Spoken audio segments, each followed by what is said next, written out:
Police स्टेशनच्या हद्दीमध्ये केडगाव नावाची जागा, त्या भागात असणारे एक सेल्फ अक्लेम्ड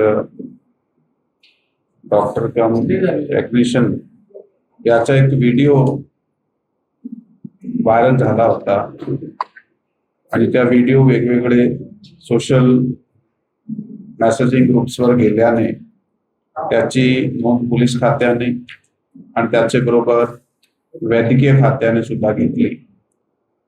मग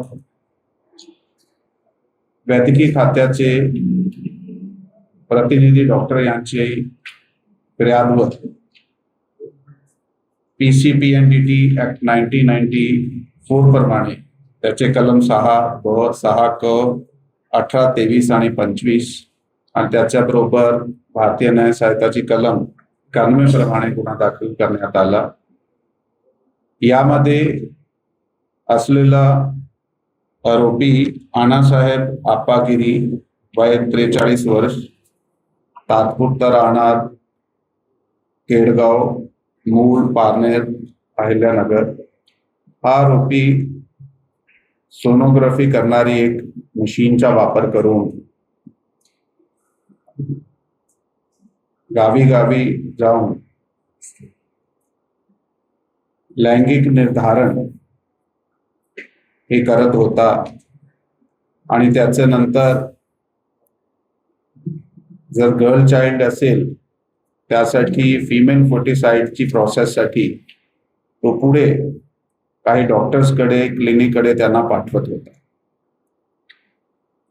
तर या गुन्ह्यात सदरचा आरोपी आणासाहेब आप्पागिरी यांना अटक करण्यात आली आणि त्याच्याकडून तपासादरम्यान मिळालेली माहितीनुसार त्याचे एक सहकारी डॉक्टर अतुल जाधव त्यांना सुद्धा अटक करण्यात आली।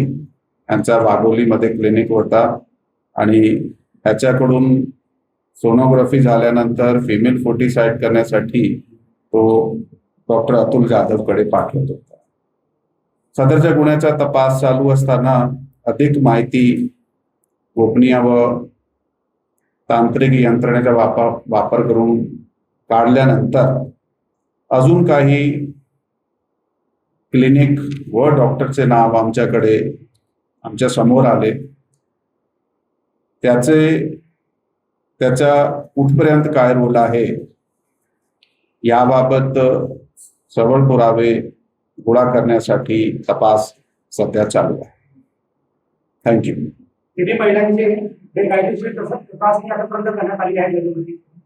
यामध्ये सध्या ती अंकडे आम्ही आपल्याला सांगू शकत नाहीये, कारण जे नाम आमच्याकडे आता क्लिनिक आणि डॉक्टर्सचे निष्पन्न झालेले आहे त्यांच्याकडे जे माहिती, जे रजिस्टर्ड माहिती आहे ते सगळी माहिती आमच्याकडे गोळा केल्यानंतर त्याचा विश्लेषण झाल्यानंतर हे निष्पन्न होईल की नेमका एकूण किती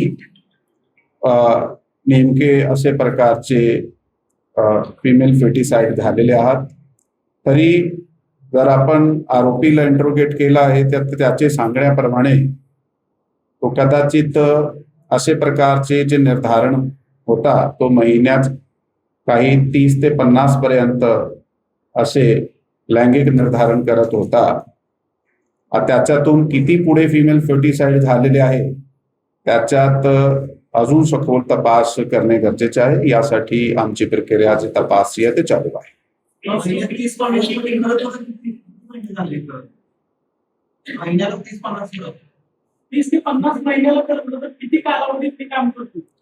आता जर पाहिला त्याचा तर जे आमच्याकडे आतापर्यंतची माहिती समोर आलेली आहे ते काही वर्ष झाले आहे, काही 3-4 वर्षापासून हा काम त्यांनी चालू केला होता। परंतु त्याच्यात कोणत्या वर्षी किती झालेला आहे आता ती रेकॉर्ड आपल्या समोर आल्यानंतर आणि त्याची सखोल तपास केल्यानंतरही आपण आपल्याला काही जे आहे नीट माहिती देऊ शकतो।